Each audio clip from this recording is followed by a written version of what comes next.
What's up, guys? Welcome back to the Titans Time podcast. Got a very special episode for you guys today.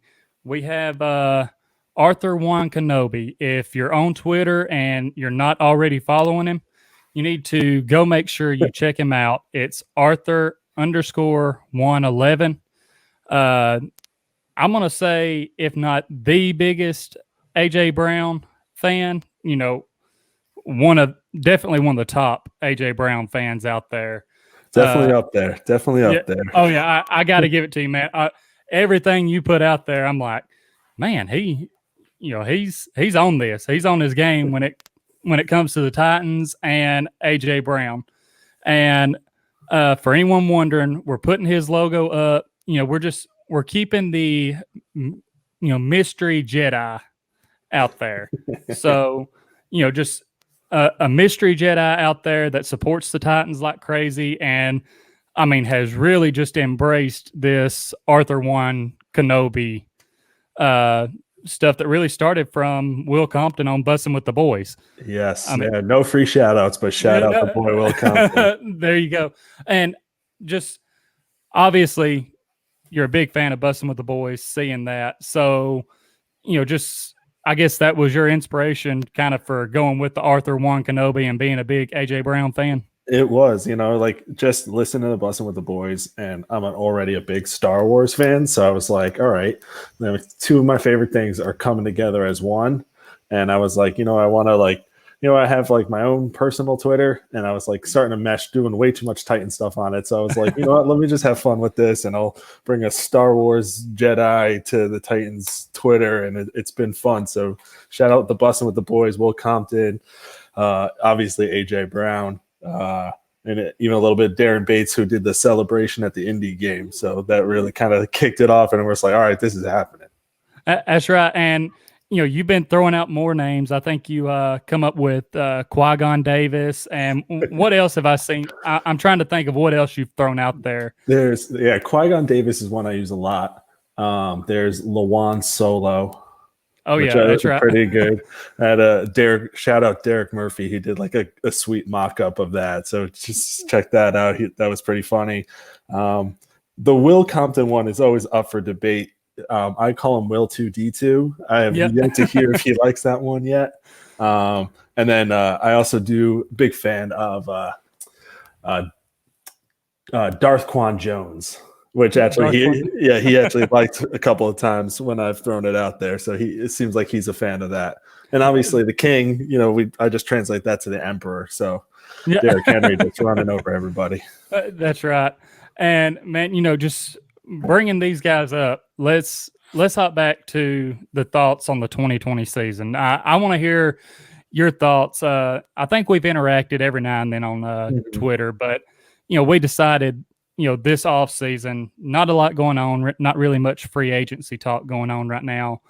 We wanted to start talking to some of the people we follow and that follow us back, and just other Titans fans, and get them involved with the show. And like I said, get your thoughts on this past season. Yeah, no, appreciate that, and happy to be here. So, I think this season, it was a weird one, because we came off such a high last year, and then we made some big moves to keep the pieces together, and then it's football. You get injuries. You lose Lawan, you lose Clowney, you lose Jayon Brown, and you just lose piece after piece, and you try to make up for it. But the NFL is the most competitive league out there of any sport. And if you lose those key franchise players, it's hard to commit. It's hard to,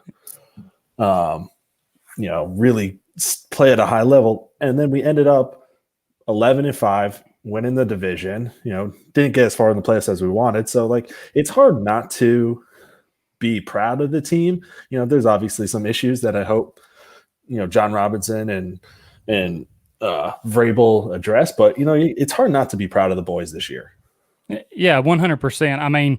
Like you said, all the injuries that happen, which again, that's football. If a guy's able to get through the season without, just any kind of injury at all, it's pretty much a miracle, because pretty much everyone's going to be banged up at some point. Mm-hmm. I mean, even, AJ Brown, having surgery on both knees after the season, coming out on Instagram Live when really it probably shouldn't have had his phone, but I think all Titans fans appreciate the fact that he did have his phone and got that video out there. He blamed the nurse apparently, Yeah.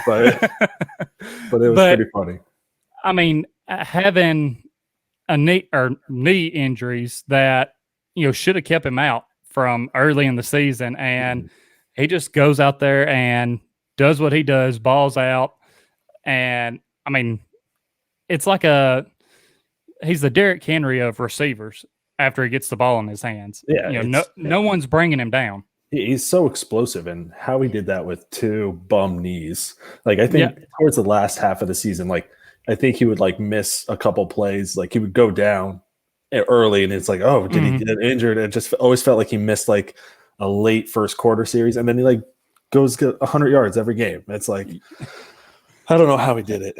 Yeah, I mean, watching every game, I would watch it with my brother, his fiance, and my wife. And like you mentioned, early in the game, he would get that first catch, and it would be like a drag route, something like that. Mm-hmm. You would see him get hurt. He would lay there, and you're like, oh, man, like, no, this is we don't need this. We need him out there. And then all of a sudden, he goes over to the sideline. He comes back in. And it's like nothing ever happened, and he's just on all cylinder. And that's what he puts to the team. Like, is just incredible. Like, the fact that he would do that and then just like, I'm here, I'm going to fight for this team, is exactly who we need and who John Robinson drafts and Mike Vrabel coaches. That's the type of player we want. And I think he tweeted out a couple of weeks ago, like, I want to be a Titan for life. And hell yeah, make that happen. Oh yeah, 100%. Like, when even before he come out on that Instagram Live video, I'm like, okay, we got to keep this guy for the long run, just because he's had an amazing rookie season, didn't have that sophomore slump, just come out, done his thing, and he's a player. I mean, he's what you want to build your receiving core around. I mean, really. And think about who the Titans had in their whole tenure. Like, we've got some big names that we obviously know, like, the Nate Washingtons, the Derek Masons, like the players like that, but we've never had a number 1 wide receiver like him.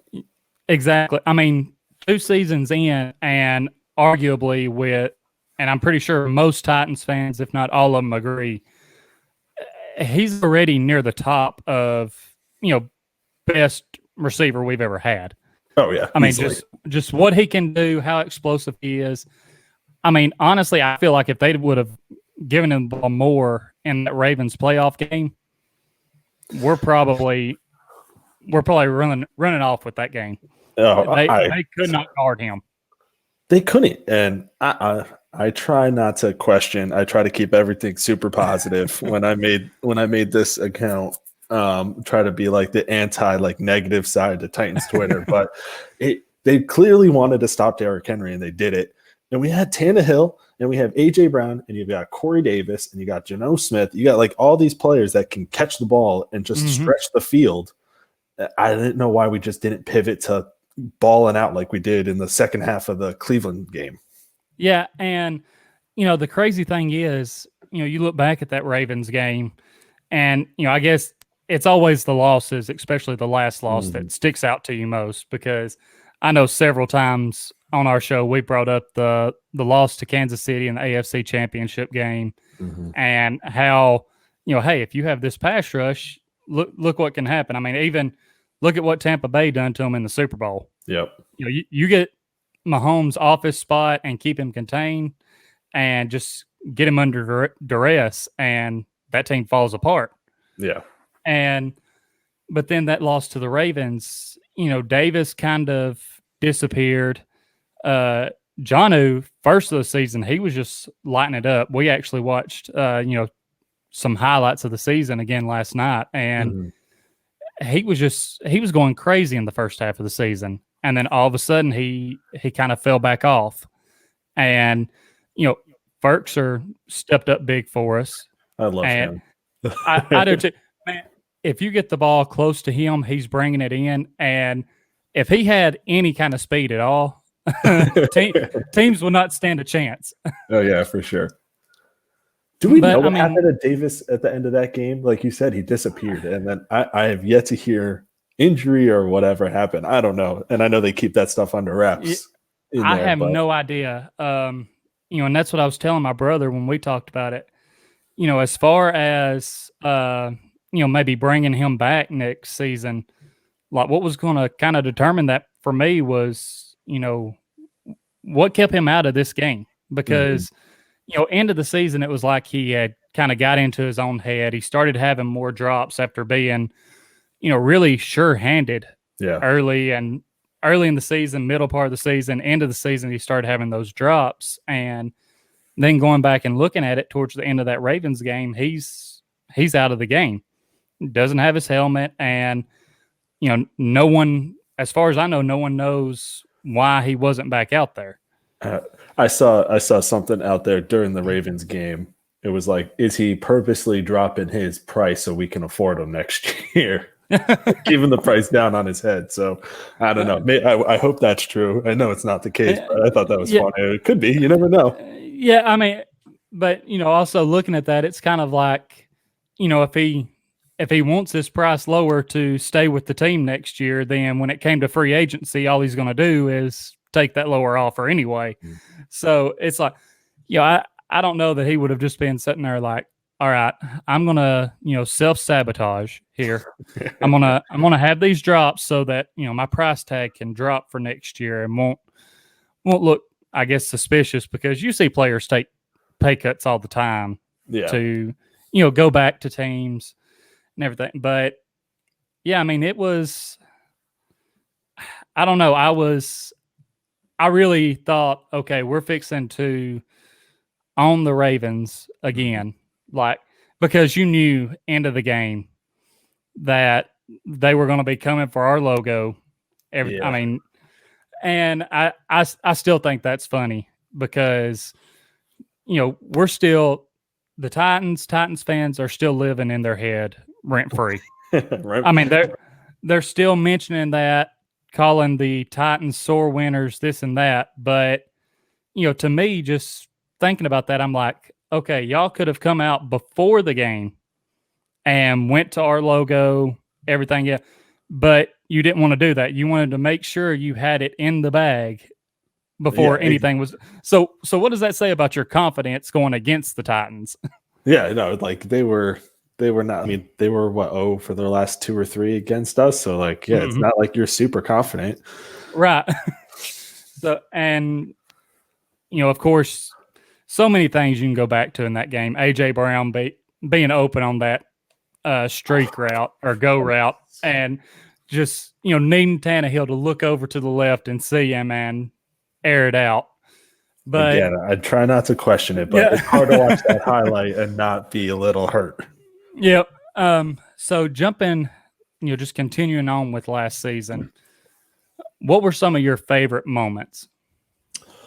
Oh, some of my favorite moments, definitely the Buffalo game. Like, even though it was a blowout, it was close. Like that, we went into that game, and I thought Josh Allen was going to take a step forward. You saw what he did late in that year, and and it just felt like the team clicked at that moment.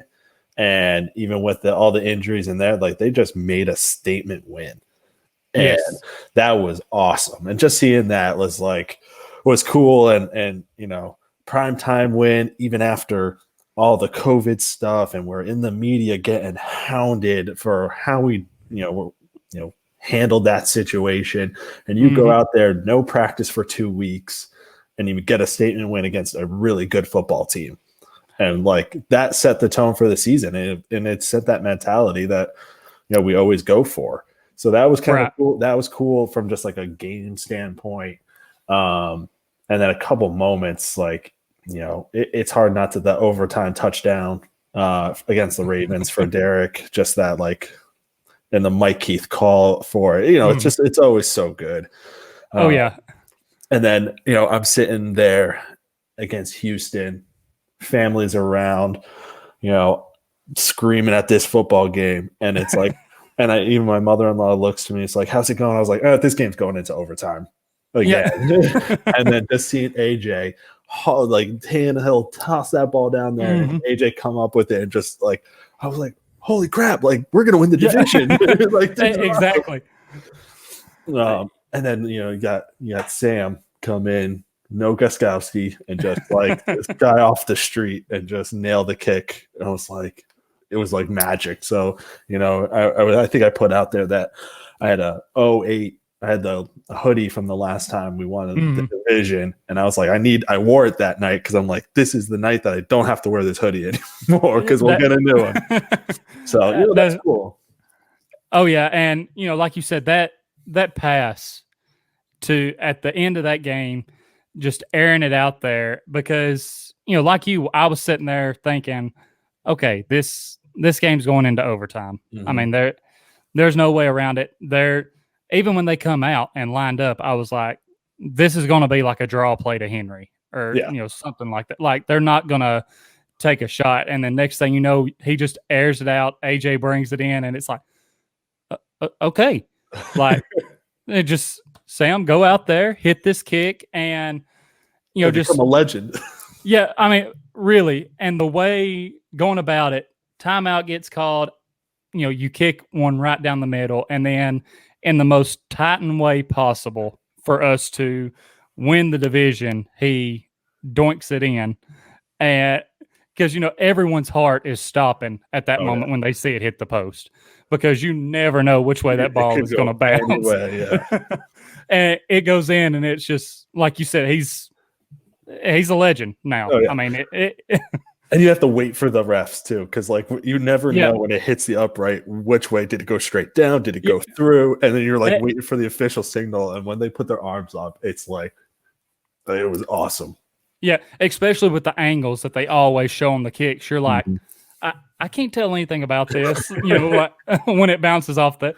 So, and I'm going to be honest, I really thought one of the top moments you were going to throw out there was going to be AJ Brown just refusing to go down in that Ravens game. That's a good one too. I mean, I try to keep it spread it out, but I mean that and the other Houston game touchdown and to send, like that was. But yeah, that you watch that run, and I send that one to Kyle Brandt at Good Morning Football all the time. He won the angry runs for that, but it's just like, remember the angry run? Like, this is the angriest run you're gonna see. And it's just funny. I don't know if you've seen it, but it's like now it's like a DoorDash or a Taco Bell commercial. Oh, is it? Yeah, it was funny because like came up the other day, and I was like, I don't know, it's something with tacos, but it's like a national commercial, and so I get to watch it all over again. Oh, that is awesome. I'm gonna have to go find that because I did not know about that yet. But that's awesome because, like you said, just that run, it was so angry. He was just refusing to go down, and I mean that really gave us so much momentum there. And again, like I mentioned earlier, he's like our Derrick Henry of receivers, because he gets the ball, and most of the time one guy is not going to bring him down.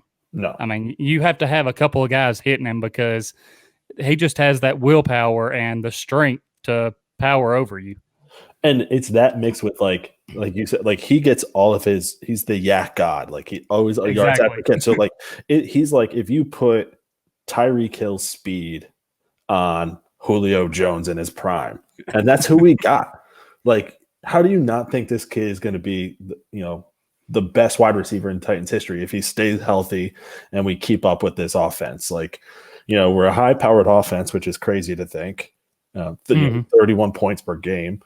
Yep. We'll have a little bit of consistency as long as we keep winning that we never had in the last couple, the last decade. So the sky's the limit for him. So it's exciting to like watch him grow with this team and want to be a part of this team. Exactly.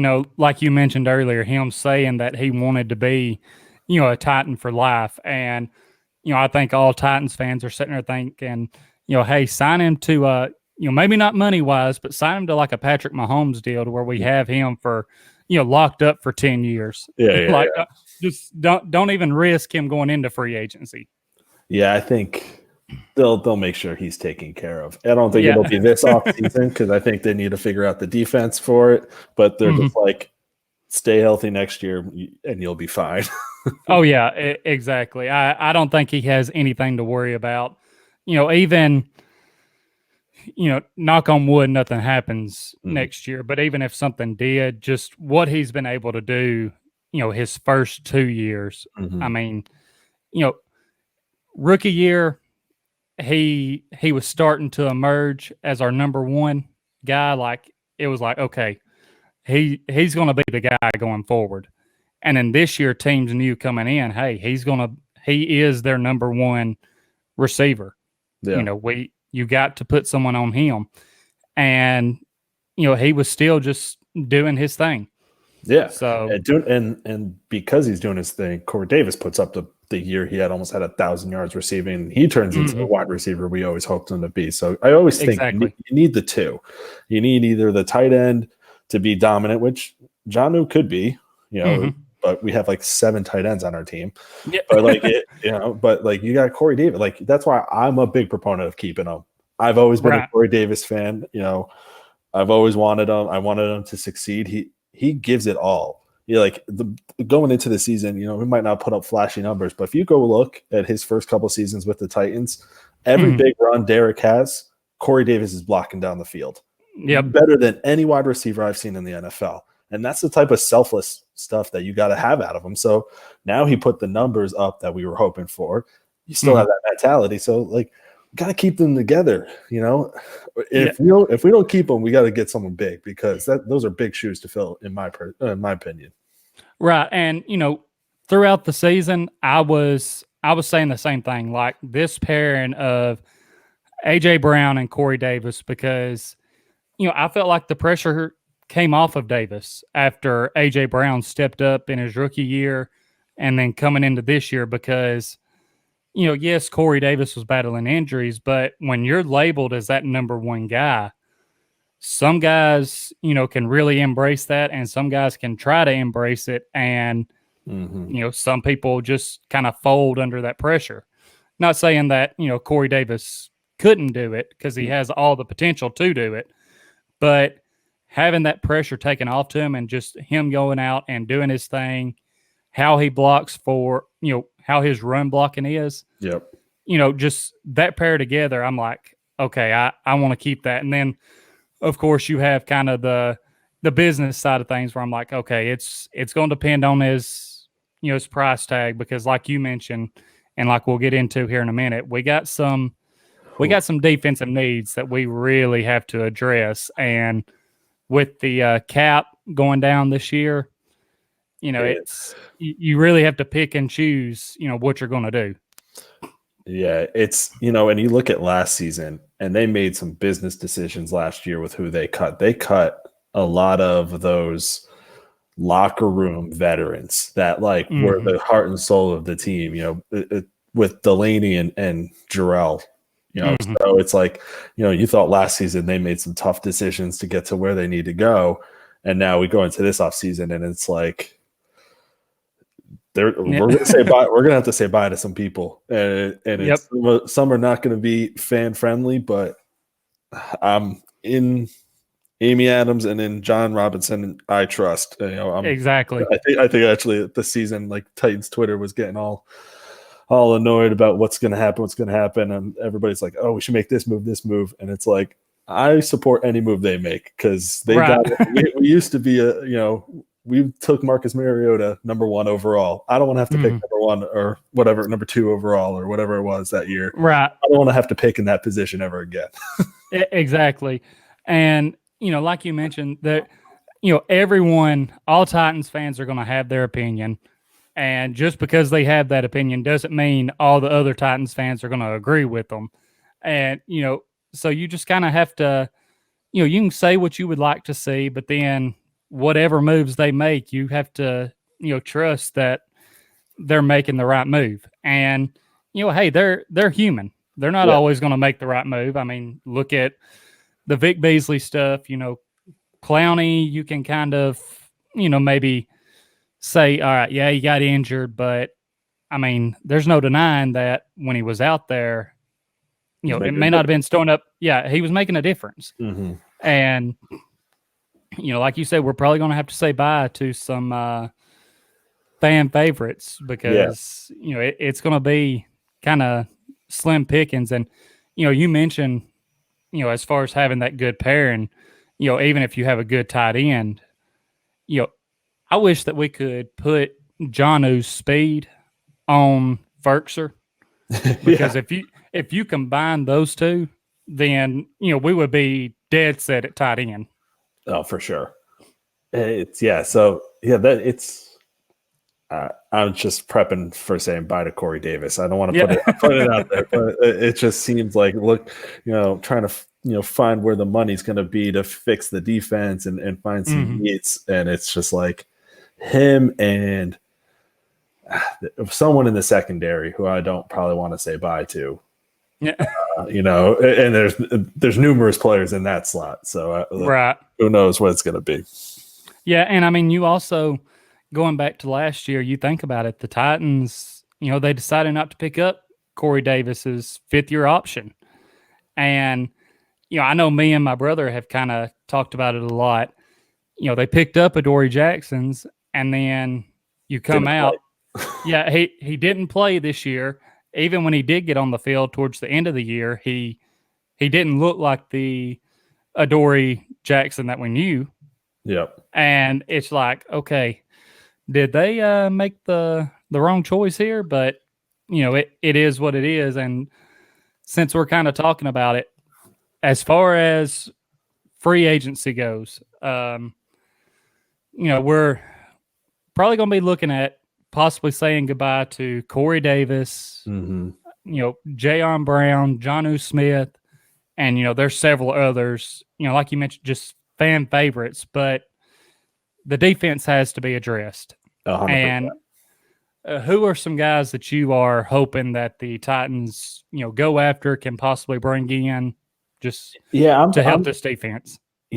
I think that the edge is what you got to do. You got obviously you don't have to watch much Titans football to know that we need an edge.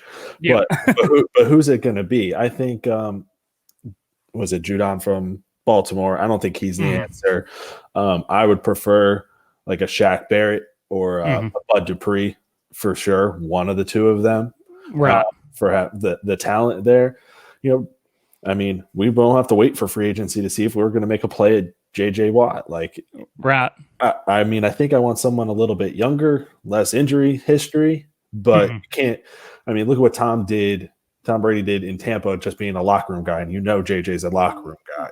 So exactly, we might have missed it with last season when we cut Delaney and we cut Jarrell, having that locker room presence, and even with injury like Lawan, who's a locker room present guy, he couldn't even be in the locker room being injured. So you lost a lot of key pieces, and I know for sure there was guys who stepped up in the locker room, but is that a big part of the game? Then go for JJ if you need someone like that. But if you want a little bit long term, and we have a window here where we're a legitimate Super Bowl contender, I think you need to go a little bit younger, a little bit more athletic, and I'm leaning more the Shaq Barrett or the Bud Dupree.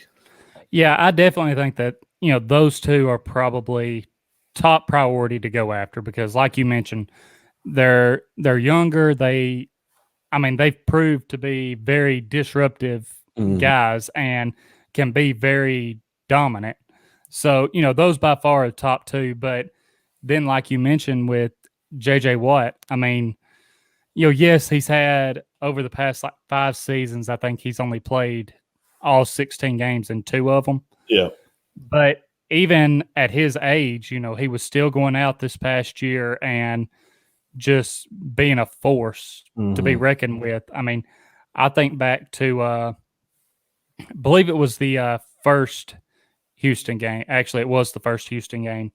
Lawan went down, and I'm going blank on who came in for him on that next play, but the Texans took it.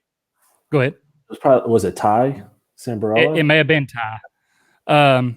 The Texans immediately took advantage of that and moved JJ to that side. And I say the Texans, going off of just how their organization has been and their coaching has been, J.J. Watt probably made the call out there on the field like, hey, I'm going to that other side. Yeah. And immediately got to Tannehill.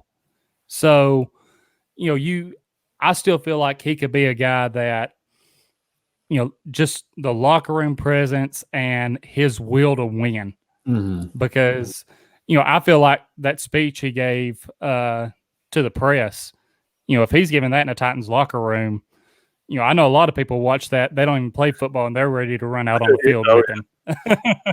And it's such and I don't know, like I played football, I was around a lot of football, and I'm always a big proponent of having those locker room guys because it's tough. Like you said, like this team had dealt with a lot of adversity and stuck with it, and just having those solid presence that are going to help you fight through it. The mental side of the game, JJ does it better than almost anybody in the league.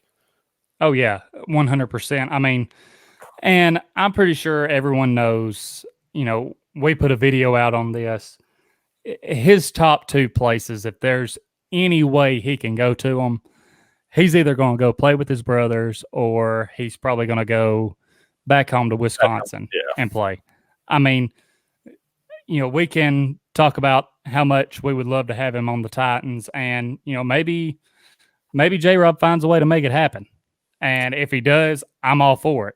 But I don't know. I don't see it happening. I will say, yeah, I don't either, but I really hope that he doesn't end up with the Steelers, because even though he is older, him and TJ coming off the edge, that I just feel like that's a scary combination, especially because they're going to have that brother connection, and that they won't even have to say anything to each other. They can just give each other a look, and it's done.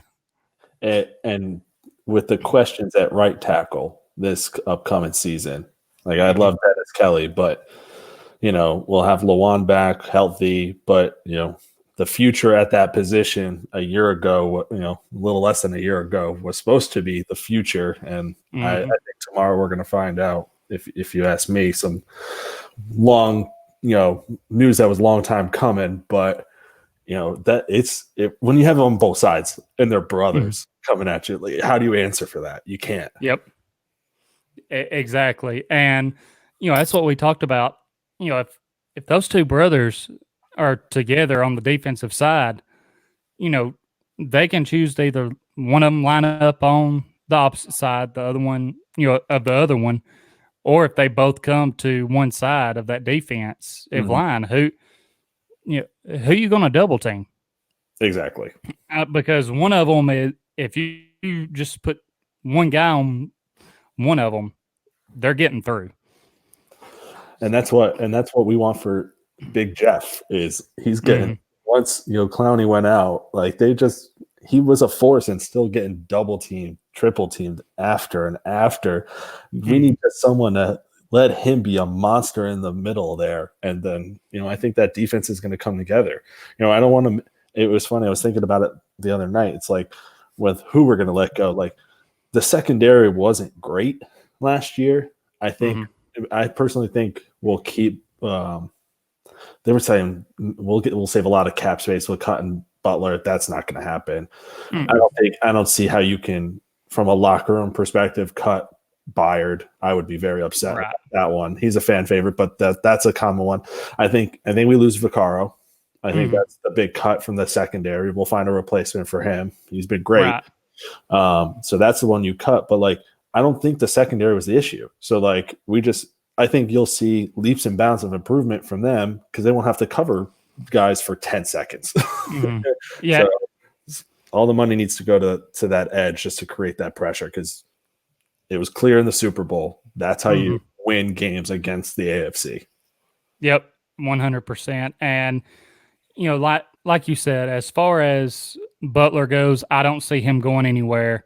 Now, they may have to try and, restructure his contract and, make it more team friendly for right now, at least. And I don't think they get rid of Byard. That's another guy who I think they just need to restructure that contract.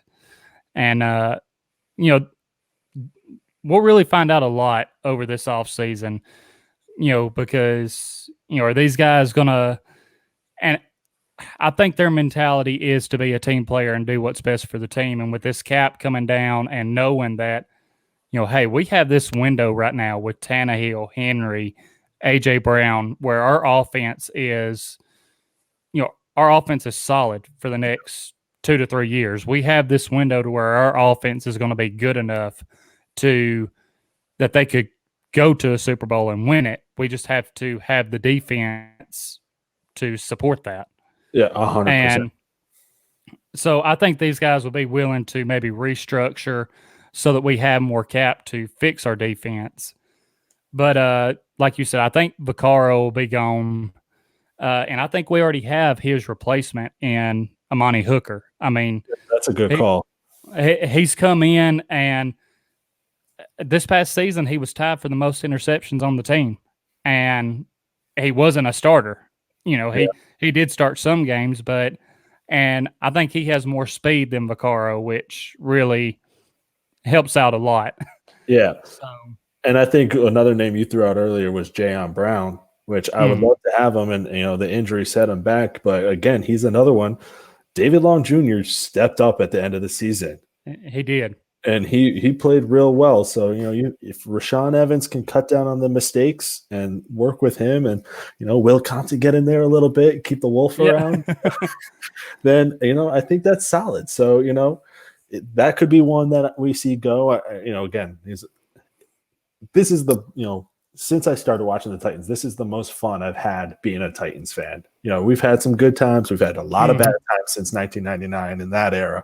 But, this is the window, and this is a really good place to be in. And so, you got to make these football decisions and these business decisions, but it's going to be tough to say bye to a lot of these people because, they're missing out on could be something very special for the next 2 to 5 years, hopefully. Exactly. And, I'm glad you brought up David Long because, he come in and really, I feel like provided a spark to us after, because they kind of went back and forth with him and Will Compton. And then it was like, okay, David Long is going to be our guy right now.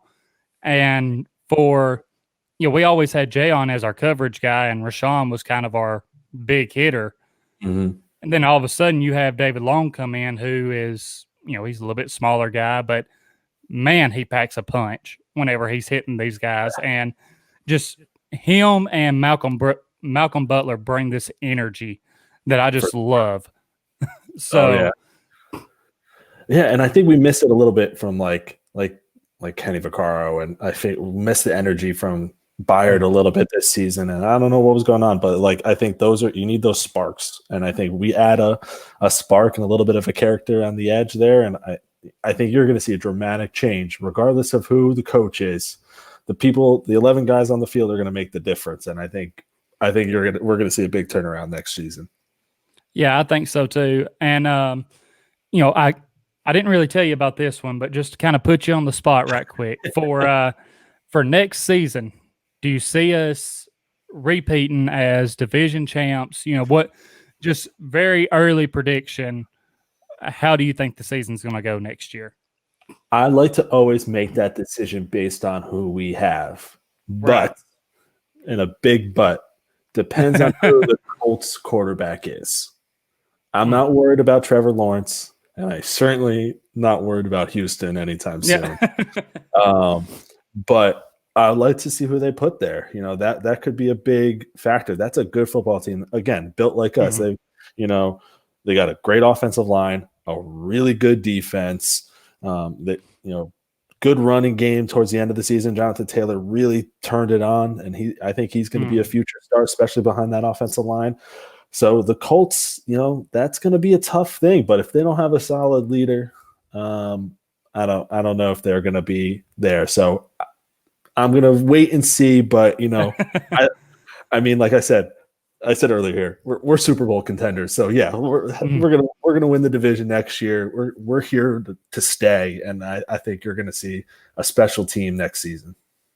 Oh yeah, and you got to have that confidence all the time. We're coming out this next year and winning the division again, and we're gonna run through Kansas City, everyone else, get to that Super Bowl, and finally get that ring and bring the Lombardi to Nashville. And it'll be one hell of a party. Oh yeah, exactly. I'm already thinking ahead to that point. I'm like, yeah, definitely gonna be asking off work for like that whole entire week because there's no way I'm coming in. Oh yeah, no, that's a nice long vacation for me that week after. Exactly. And before we hop off here, I want to talk to you about your merch that you have out there. I actually I need to be getting me some of that. That way I can be wearing it during the show and everything because those hoodies and the shirts, everything else you got going on, man, I'm liking the look of them. Yeah, I had a buddy of mine help me with the logo, threw it on a couple different pieces. It came out real nice. So I wear it almost every day now, it feels like. So I don't blame you. So yeah, no, check it out. Links in the bio of my Twitter, Arthur_Juan11. Teespring store. Get there. If there's something you want me to throw a logo on, just shoot me a DM and I'll make it happen for you. That'll work. And I will I'll try and make sure to put the link to your Twitter and to your merch in our description on our video. That way, people, if they want to go look at it, check it out, they can get to it pretty easy. I appreciate it. Appreciate being on the show today. It's been fun and tighten up. Oh yeah, always tighten up, man. I appreciate you coming on. And guys, if you haven't already, make sure you go down, hit that subscribe button, turn on our post notifications. We're trying to hit anywhere from 800 to 1,000 subscribers before the end of the year. Make sure you go down, like the video, comment on the video, and check us out on Twitter and Facebook. Our Twitter is Titans_time, and our Facebook is Titans Time. We would love to interact with more people on there, and just Arthur-Juan Kenobi. Like I said, I appreciate you. I appreciate you coming on again because this is something we've been wanting to do is just interact more with our followers and other Titans fans. No, it's been fun. I made it and I do this thing because this is an awesome community. So, it's a great football team to root for, but the fans they love the team. They're passionate and they're fun to interact with. It's a good group of people. So interact, have fun, and we'll hopefully have a good season next year.